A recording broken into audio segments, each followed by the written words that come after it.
একটি ভালোবাসার কাহিনী ধীরে ধীরে কিভাবে জটিল এক রহস্যের মাঝে আপনাকে ডুবিয়ে রাখবে আপনি তা বুঝতেই পারবেন না। একটি সুন্দর গ্রাম কিভাবে প্রতিহিংসার আগুনে জ্বলে পুড়ে ছারখার হয়, তাও আবার কোনো কালো জাদুর প্রভাবে, তা এক্সপ্লেইন করবো আজকের গল্পে। আজ এক্সপ্লেইন করছি 2023 সালে রিলিজ হওয়া তেলেগু হরর মিস্ট্রি ভিরুপাক্ষা। তো কথা না বাড়িয়ে গল্পটি শুরু করা যাক। গল্পের শুরুটা হয় সেই 1979 সালে। সিনের শুরুতেই দেখা যায় মাঝরাতে ভেঙ্কাটা থালাপতি নামের এক লোক হাত কেটে বাটিতে রক্ত জমা করছে। সে তার সামনে একটি বড় বৃত্ত এঁকে সেই বৃত্তের ভেতর একটি বাচ্চাকে শুয়ে রেখেছে, আর বৃত্তের পাশে তার প্যারালাইজড স্ত্রী বসা। লোকটি হাত নেড়ে নেড়ে মন্ত্র পড়ছিল। এর কিছুক্ষণ পর হঠাৎ তার স্ত্রী কাঁপতে শুরু করে। এর মাঝেই বাহিরে শোরগোল শোনা যায়, আর পুরো গ্রামবাসী তার বাড়িতে ঢুকে পড়ে। ভেতরের অবস্থা দেখে সবার তো চক্ষু চড়ক গাছ। গ্রামবাসী ভাবে বেটা বউ সহ হয়তো কালো জাদু করছে, আর গ্রামে যে বাচ্চাদের মরক লেগেছে হয়তো এর কারণেই সেটা হচ্ছে।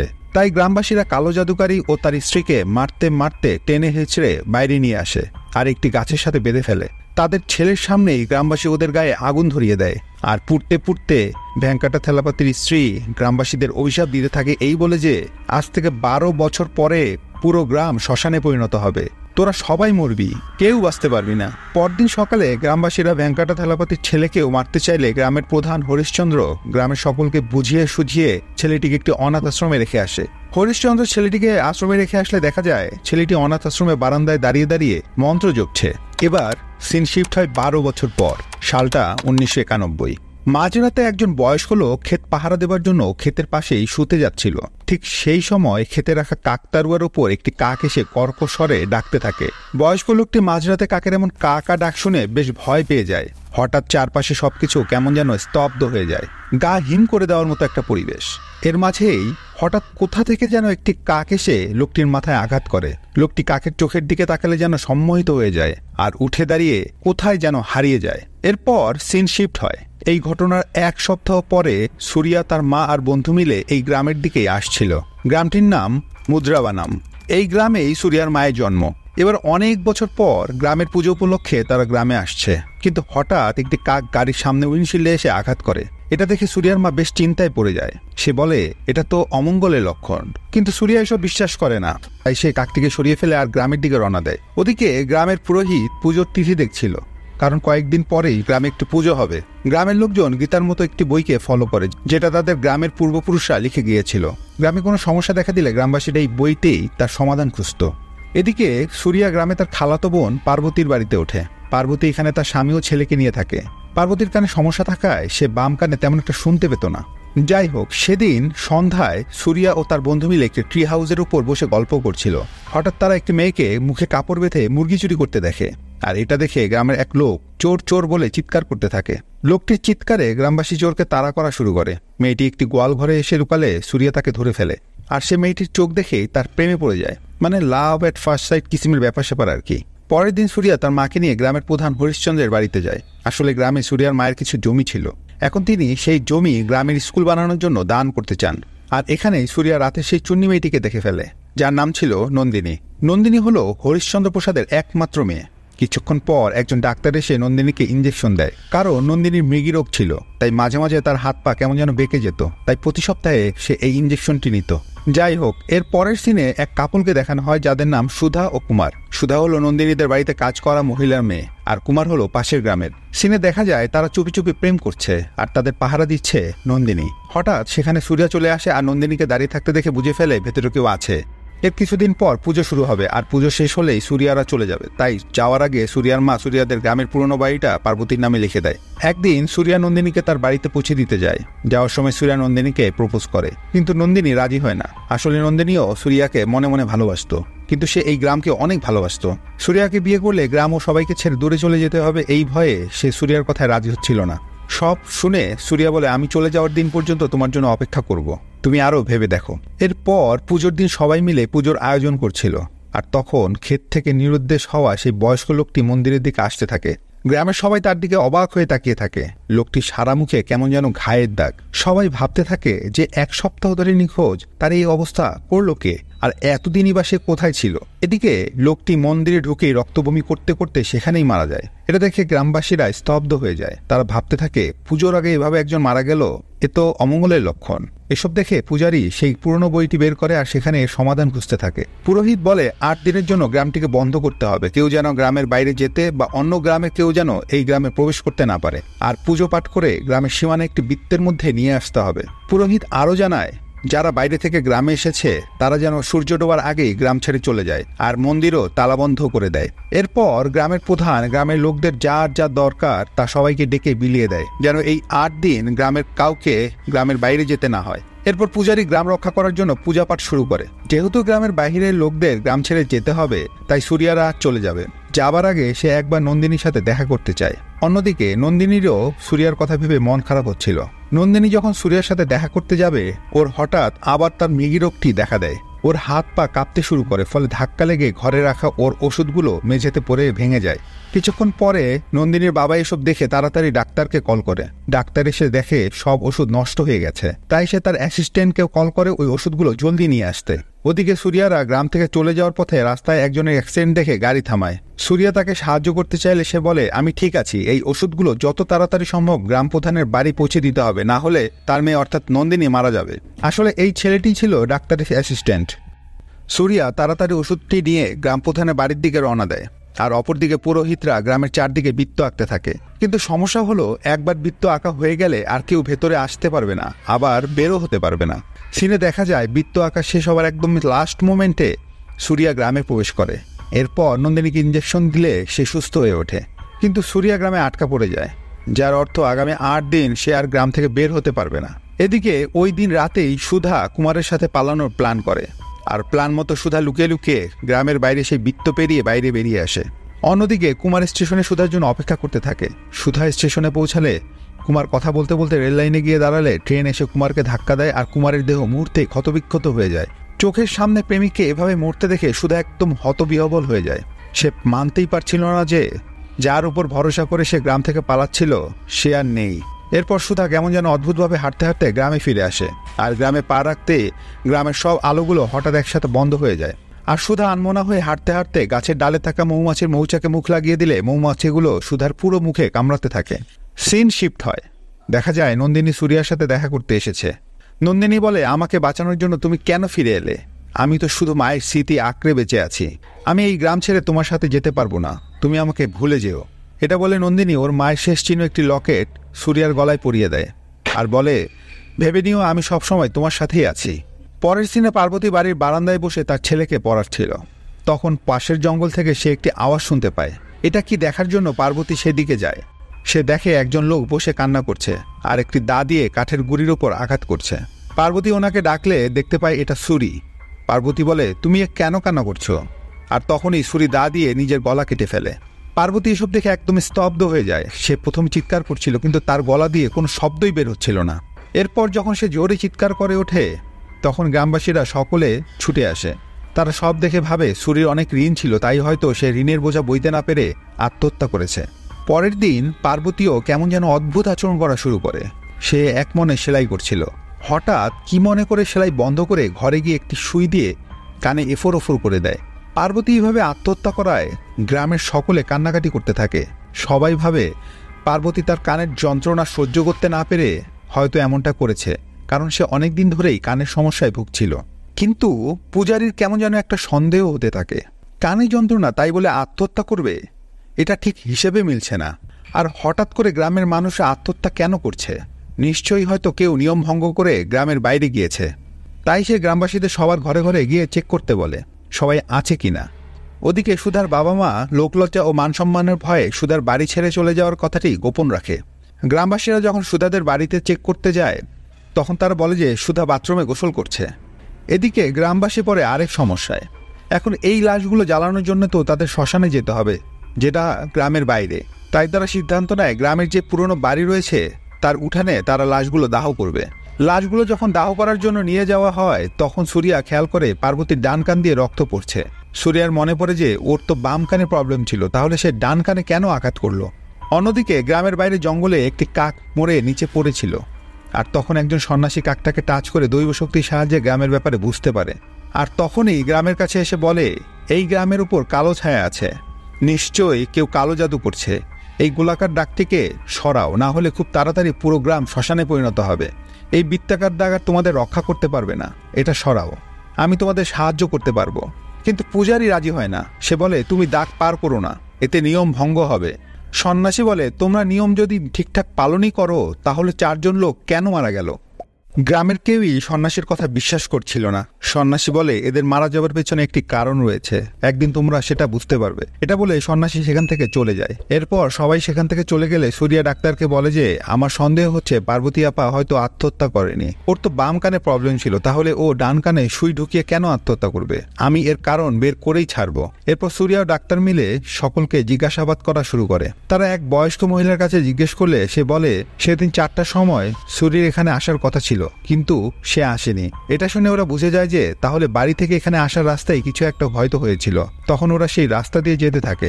যাবার সময় তারা একটি পচা দুর্গন্ধ পাচ্ছিল। তারা চারপাশে ভালো করে চেক করলে পাশের ডোবায় একটি সাইকেল দেখতে পায়। আর অবাক করা বিষয় হলো, এই সাইকেলটি ছিল সুরির। আর সুরিয়া আশেপাশে ভালো করে চেক করলে সেখানে সুধার লাশ খুঁজে পায়। মৌমাছির কামড়ের জন্য তার মুখটি চেনা কষ্টকর হচ্ছিল। সুরিয়া পাশেই সুধার ব্যাগ পরে থাকতে দেখে সেটা চেক করলে দেখে সেখানে 2টো ট্রেনের টিকিট। এটা দেখে সুরিয়া ডাক্তারকে বলে, সুধা নিশ্চয়ই গ্রামের বাইরে গিয়েছিল কুমারের সাথে দেখা করার জন্য।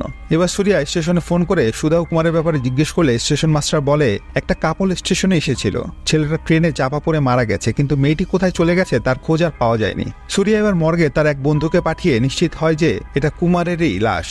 এবার সুরিয়া বুঝতে পারে সন্ন্যাসী সেদিন ঠিকই বলেছিল, কেউ একজন বৃত্তের বাহিরে গিয়েছিল। এরপর সুরিয়া ও ডাক্তার পূজারীর কাছে এসে সব কথা খুলে বলে। সুধা সেদিন গ্রামের বাইরে গিয়েছিল, আবার ফিরেও এসেছিল। তখন সুরিয়া সবগুলো ঘটনা জুড়ে একটি তত্ত্ব দাঁড় করায়। সে বলে, কুমারকে মরতে সুধা দেখেছিল, তারপর সুধাকে যখন মৌমাছি কামড় দিচ্ছিল সুরি ওকে বাঁচাতে গিয়েছিল, কিন্তু ততক্ষণে সুধা অলরেডি ডেড। আর এরপর সেই সুরি পার্বতী আপার সামনে আত্মহত্যা করে। সেই ঘটনার পর পার্বতী আপা আত্মহত্যা করে। অর্থাৎ যে কাউকে মরতে দেখছে পরে সে নিজেই মারা যাচ্ছে। তাহলে পার্বতী আপাকে যে মরতে দেখেছে সে এখন বিপদে আছে। পূজারী বলে, তাহলে পার্বতীকে কে মরতে দেখেছে? তখনই সুরিয়ার মনে পড়ে সেদিন নন্দিনী পার্বতী আপার বাড়িতে গিয়েছিল। আর এটা মনে পড়তেই সে নন্দিনীদের বাড়ির দিকে দৌড় দেয়। কিছু দূর যেতেই একজন তাকে বলে, নন্দিনী অদ্ভুতভাবে একা একা সেই পুরনো বাড়ির দিকে যাচ্ছে। সুরিয়াও এটা শুনে চিৎকার করে নন্দিনীকে ডাকতে ডাকতে সেদিকে যায়, কিন্তু নন্দিনী যেন কিছুই শুনতে পায় না। সে পুরনো বাড়িটার কুয়ার পাশে এসে দাঁড়িয়ে কুয়োতে ঝাঁপ দেয়। সুরিয়া কোনোভাবে ওকে কুয়া থেকে তুলে বাড়িতে নিয়ে আসে। আর তখন আবার তার মৃগী রোগটি শুরু হয়। সুরিয়া নন্দিনীর চোখের দিকে তাকালে দেখে নন্দিনীর চোখগুলো কেমন যেন জল করছে। ডাক্তার নন্দিনীকে ইঞ্জেকশন দিয়ে ঘুম পাড়িয়ে দেয়। এবার পূজারী গ্রামের সবাইকে বলে, এসব কিছু ভেঙ্কটা থালাপতির স্ত্রীর দেয়া অভিশাপের কারণেই হচ্ছে। সুধা গ্রামের বৃত্তাকার দাগের বাইরে যাওয়ায় ওই বাড়ির খারাপ আত্মাটি পুনরায় জেগে উঠেছে, আর সে এবার পুরো গ্রাম শ্মশান বানিয়ে দিবে। সুরিয়া এসব কথার কিছুই বুঝতে পারে না। সে ডাক্তারকে বলে, পূজারী কার কথা বলছে? ডাক্তার সুরিয়াকে বলে, এটা প্রায় 12 বছর আগের কথা। তখন গ্রামে মহামারীর কারণে ছোট বাচ্চারা মারা যাচ্ছিল, আর সে সময় কোনো ওষুধই কাজ করছিল না। আর সেই সময় ভেঙ্কটা থালাপতি তার পরিবার নিয়ে এই গ্রামে আসে আর ওই পুরনো বাড়িতে থাকা শুরু করে। একদিন ভেঙ্কটা থালাপতি একটি মৃত বাচ্চার মরদেহ নিয়ে কিছু জাদুটোনা করছিল। কাহিনী শুরুতে যেটা দেখানো হয়েছিল, গ্রামের লোকেরা এইসব দেখে তাকে ও তার স্ত্রীকে জীবন্ত পুড়িয়ে দিয়েছিল। আর এই ঘটনার পর থেকে ওই পুরনো বাড়ি থেকে অদ্ভুত আওয়াজ আসতে শুরু করে। তাই কিছু পূজারী মিলে পুজো পাঠ করে ওই বাড়িটি তালাবন্ধ করে দেয়, আর এরপর আওয়াজ আসাও বন্ধ হয়ে যায়। সবকিছু শুনে সুরিয়া ডাক্তারকে নিয়ে ওই পুরনো বাড়িতে যায়, কারণ সুরিয়ার মতে যেখান থেকে সমস্যা শুরু সেখানেই হয়তো এর সমাধান আছে। ভেতরে ঢুকে একটি টেবিলের উপর ছাপ দেখে সুরিয়া বুঝতে পারে কেউ এই বাড়িতে ঢুকেছিল এবং সেখান থেকে একটি বইও সরিয়েছে। সুরিয়া সেখানে ভেঙ্কটা থালাপতির পরিবারের ছবিও পায়, আর তার লেখা একটি বইও পায়। সেখানে লেখা ছিল, মানুষ মারা যাওয়ার পর কয়েক ঘন্টা পর্যন্ত তার অর্গানগুলো জীবিত থাকে, আর তন্ত্রমন্ত্রের সাহায্যে মৃত ব্যক্তির আত্মাকে তার শরীরে পুনরায় প্রবেশ করালে মৃত ব্যক্তিকে আবার জীবিত করা যেতে পারে। অন্যদিকে গ্রামের সবাই এই মৃত্যুর মিছিল দেখে প্রচুর ভয় পায়। তারা ভাবতে থাকে এভাবে চলতে থাকলে গ্রাম তো একদম শ্মশানে পরিণত হবে। তাই বরাবরের মতো পূজারী তাদের সেই বইটি বের করে এই সমস্যার সমাধান বের করে। সেটা হলো নন্দিনীকে একটি 6 ফুট বাক্সে ভরে কিছু পূজা অর্চনা করে তাকে জীবন্ত পুড়িয়ে মারতে হবে। আর সে সময় যারা এই অভিশাপ থেকে মুক্তি পেতে চায় তাদের রক্তদান করতে হবে। আর এভাবেই সেই খারাপ আত্মার হাত থেকে তারা মুক্তি লাভ করবে। সব শুনে গ্রামের প্রধান গ্রামবাসীদের কাছে নন্দিনীর প্রাণ ভিক্ষা চেয়ে কাকুতি মিনতি করতে থাকে। গ্রামবাসীরা তাদের নিজেদের জীবন বাঁচানোর জন্য পূজারীর কথা মতো নন্দিনীর দিকে আগাতে থাকে। আর ঠিক সেই মুহূর্তে সুরিয়া এসে তাদের বাধা দেয়, বলে আমি বেঁচে থাকতে কেউ নন্দিনীর গায়ে হাত দিতে পারবে না। সে সবাইকে বলে আমাকে 8 ঘন্টা সময় দাও, আমি সবাইকে বাঁচিয়ে নেব। সুরিয়ার কথায় পূজারী সহ পুরো গ্রামবাসী রাজি হয়। এরপর সুরিয়া গাড়ি নিয়ে ভেঙ্কাটা থালাপতির ছেলেকে খোঁজার জন্য গ্রাম থেকে বের হতে ধরলে পাশের গ্রামের লোকজন তাকে আটকানোর চেষ্টা করে, কারণ তারা ভাবে সুরিয়া যদি গ্রামের বাইরে আসে তাহলে হয়তো তাদের গ্রামেও অভিশাপের কবলে পড়বে। কিন্তু সুরিয়াকে অনেক চেষ্টা করেও তারা আটকাতে পারে না। সুরিয়া প্রথমে সেই আশ্রমে যায় যেখানে হরিশ্চন্দ্র ভেঙ্কাটা থালাপতির ছেলেকে রেখে এসেছিল। সেখানে গিয়ে দেখে আশ্রমটি 7 বছর আগে বন্ধ হয়ে গেছে। এরপর সুরিয়া আশ্রমের মালিকের কাছে ভেঙ্কাটা থালাপতির ছেলে সম্পর্কে জানতে চায়। মালিক বলে তার নাম ছিল ভৈরব। সেখানে এক মহিলা বলে সে অন্য সব ছেলেদের মতো স্বাভাবিক ছিল না, সে সব সময় অদ্ভুত সব মন্ত্র বিড়বিড় করত। ওর কোনো বন্ধুও ছিল না, সব সময় কাকদের সাথে খেলা করত, আর মাঝে মাঝে মাঝরাতে কোথায় যেন চলে যেত আর সকালে চলে আসতো। একদিন রাতে একজন ওকে বাইরে যেতে দেখেছিল। সেদিন মাঝরাতে যখন সে ফিরে আসে তখন আমার স্বামী তাকে জিজ্ঞেস করেছিল যে এত রাতে তুমি কোথায় গিয়েছিলে। তখন ও কিসব মন্ত্র পড়ে আমার স্বামীকে প্যারালাইজড করে দেয়। এরপর ও আশ্রম ছেড়ে চলে যায়। ওকে আর কোনোদিন দেখিনি। সুরিয়া এবার বলে ভৈরব জঙ্গলের কোন দিকে যেত? মহিলাটি বলে জঙ্গলের পশ্চিম দিকে। এবার সুরিয়া ভৈরবকে খোঁজার জন্য জঙ্গলের পশ্চিম দিকে যায় আর সেখানে কিছু সন্ন্যাসীকে দেখতে পায়। সন্ন্যাসীরা ওদের এলাকায় কাউকে ঢুকতে দেয় না। সুরিয়া যখন সেখানে যায় ওরা তাকে আটকাতে চেষ্টা করে আর একজন সুরিয়ার ওপর মন্ত্র প্রয়োগ করে, কিন্তু সুরিয়ার ওপর কোনো মন্ত্রই কাজ করছিল না। এরপর বাকি সন্ন্যাসীরা মিলে যখন সুরিয়াকে মারতে যাচ্ছিল তখন একজন সন্ন্যাসী এসে তাদের থামতে বলে, আর ইনি সেই সন্ন্যাসী যে সুরিয়াদের গ্রামের পাশে গিয়ে তাদের সাবধান করেছিল। সুরিয়ার মুখে গ্রামের অবস্থা শুনে সন্ন্যাসী পুরো স্তব্ধ হয়ে যায়, কারণ এসব মন্ত্রের কথা সে শুনেছিল, কিন্তু কেউ যে এসব তন্ত্রমন্ত্র বাস্তবে করেছে সেটা সে ভাবতে পারেনি। আর সন্ন্যাসী বলে এই তন্ত্রমন্ত্র করার জন্য এমন জায়গার প্রয়োজন যেখানে আলো বাতাস কিছুই ঢুকতে পারে না। এরপর সন্ন্যাসী সুরিয়াকে একটি গুহার ভেতরে নিয়ে যায়। এখানকার পরিবেশ দেখে মনে হচ্ছিল যে ভৈরব এখানে এমন তন্ত্রমন্ত্র বিদ্যা প্রয়োগ করেছে যেটাতে চোখের মাধ্যমে মৃত্যু ট্রান্সফার হয়। সুরিয়া এখানে একটি চিহ্ন দেখে যেটা সে ভেঙ্কাটা থালাপতির বইতেও দেখেছিল। এটা দেখে সুরিয়া বুঝে যায় ভৈরব আশেপাশেই আছে, তাই সে গুহার আশেপাশে খুঁজতে থাকে। এরপর সন্ন্যাসী দেখে একটি জায়গায় গাছের ডালে কিছু সুতা পেঁচিয়ে রাখা। সুরিয়া শিকড় সরালে দেখে গ্রামের সেই পবিত্র বইটির মতো আরেকটি বই। সন্ন্যাসী বইটা হাতে নিয়ে দৈব দৃষ্টিতে দেখে এটা আসল বই। সন্ন্যাসী বইটা হাতে নিলেই ওদিকে নন্দিনী হঠাৎ লাফিয়ে ওঠে। এটা দেখে গ্রামের সবাই ভয়ে দৌড়াদৌড়ি শুরু করে। কিছুক্ষণ পর নন্দিনী আবার শান্ত হয়ে যায়। সুরিয়া এবার বুঝতে পারে যে গ্রামে পূজারীর কাছে যেই বইটি ছিল সেটা আসলে নকল, অর্থাৎ কেউ বইটি অদল বদল করেছে। সুরিয়া ওই গুহার ভেতরে একটি ব্যাগও পায়। ব্যাগে কুমারের একটি আইডি কার্ড ছিল। আইডি কার্ডে কুমারের নাম লেখা দেখে সুরিয়া পুরো শকড হয়ে যায়। সেখানে কুমারের নাম ছিল ভৈরব কুমার, অর্থাৎ কুমারই ছিল ভেঙ্কাটা থালাপতির ছেলে ভৈরব। সন্ন্যাসী সেখানের মাটিতে হাত রেখে দৈব শক্তি দিয়ে দেখে সেখানে কি কি হয়েছিল আর বলে কুমার অ্যাক্সিডেন্টে মারা যায়নি, সে আত্মবলিদান দিয়েছিল। আর ওর আত্মা চোখের মাধ্যমে সুধা শরীরে প্রবেশ করে আর তারপর সুরি ও পার্বতী শরীরে প্রবেশ করে তাদের আত্মহত্যা করতে বাধ্য করে।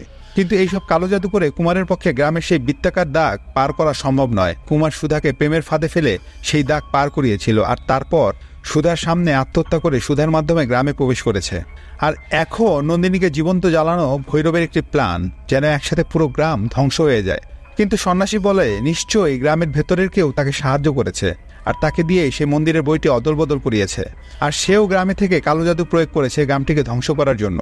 আমরা যদি তাকে আটকাতে পারি তবে হয়তো এটা বন্ধ করতে পারবো, কিন্তু কে সেই ব্যক্তি আমাদেরকে তা আগে খুঁজে বের করতে হবে।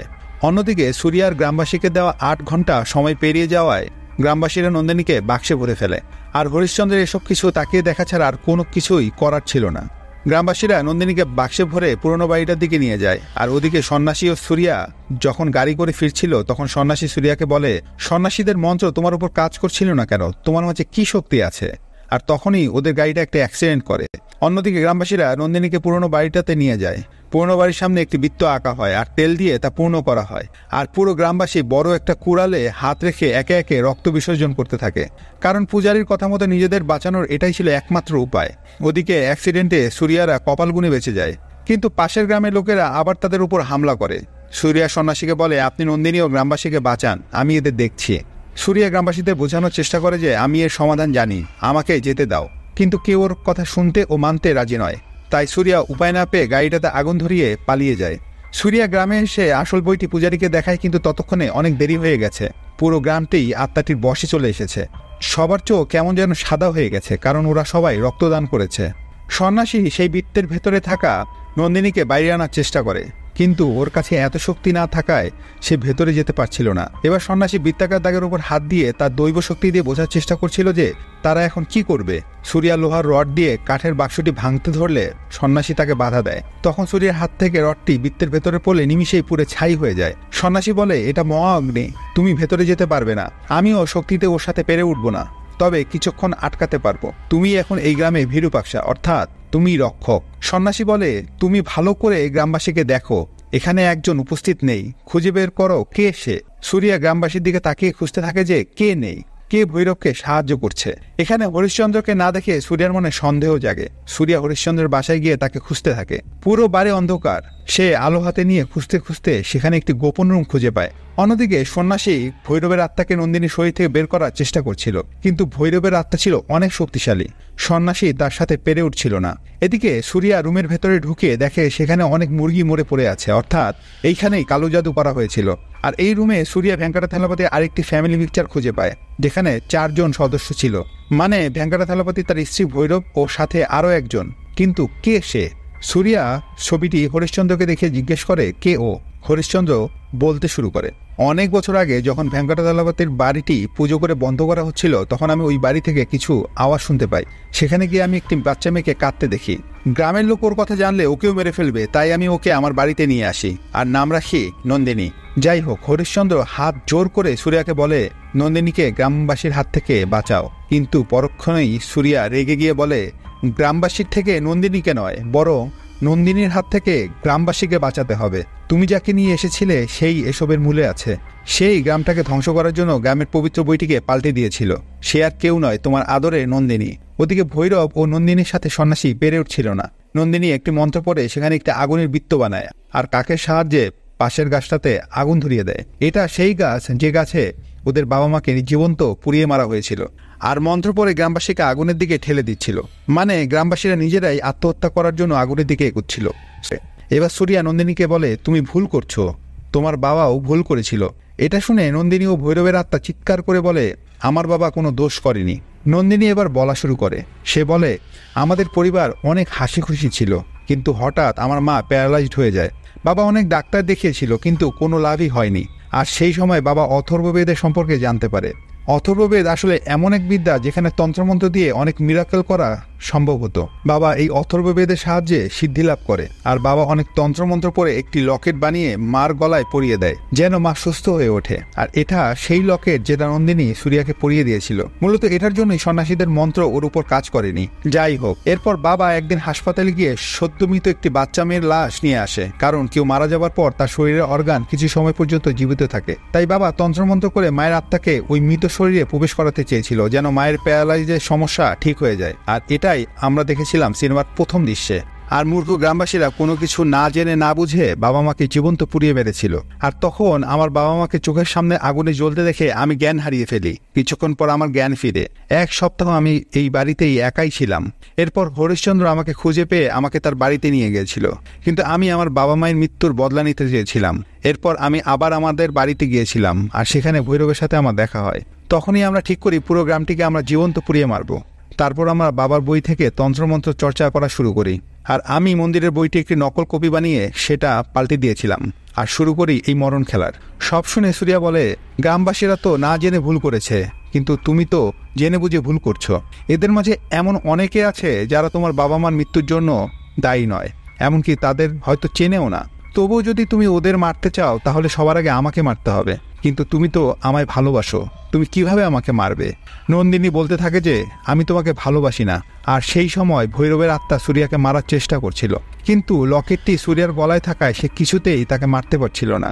সুরিয়া নন্দিনীকে অনেকভাবে বোঝানোর চেষ্টা করে, কিন্তু যখন দেখে যে নন্দিনীকে কোনোভাবেই বোঝাতে পারছে না, তখন সে চাকু বের করে নিজের পেটে চাকু ঢুকিয়ে দেয়। ভালোবাসার টান নন্দিনী বৃত্ত থেকে বাইরে বেরিয়ে আসে, আর সুরিয়াকে বলে, আস্তে আস্তে তোমার ভালোবাসায় হয়তো সবাইকে মাফ করে দিব। কিন্তু ভৈরবের আত্মা আবার মন্ত্র পড়তে থাকে, আর ওদিকে গ্রামবাসীরা আগুনে ঝাঁপ দিতে শুরু করে। শেষে সুরিয়ার কোনো উপায় খুঁজে না পেয়ে বুকে পাথর বেঁধে ওই চাকুটা দিয়ে পেছন থেকে নন্দিনীকে চাকু মেরে বসে। কারণ সুরিয়া বুঝে যায় যতক্ষণ নন্দিনী বেঁচে থাকবে ততক্ষণ ভৈরবকে থামানো যাবে না। নন্দিনী মরতে মরতে সুরিয়াকে কিস করে বলে, সুরিয়া তোমাকে বাঁচতে হবে। নন্দিনী মারা যাওয়ায় ভৈরবের আত্মাও সেখান থেকে চলে যায়, আর গ্রামবাসীরাও প্রাণে বেঁচে যায়। এরপর দেখানো হয় নন্দিনীর শেষ কাজ করা হচ্ছে, যেখানে সুরিয়া সবাইকে বলে এসব কিছুই শিক্ষার অভাবে হয়েছে, তাই এই পুরনো বাড়িটাকে এখন স্কুল বানানো উচিত। আর এখানে দেখা যায় সুরিয়ার চোখও কেমন যেন জল জল করছে, যা দেখে মনে হচ্ছে যে লকেটের শক্তিগুলো হয়তো সুরিয়ার শরীরে চলে এসেছে। আর হতে পারে এটা কোনো ভালো শক্তি, আবার সেটা নন্দিনী ও ভৈরবের আত্মাও হতে পারে, যেন সুরিয়াকে ব্যবহার করে তাদের অপূর্ণ কাজ সম্পূর্ণ করতে পারে। আর এখানেই মুভিটা শেষ হয়ে যায়।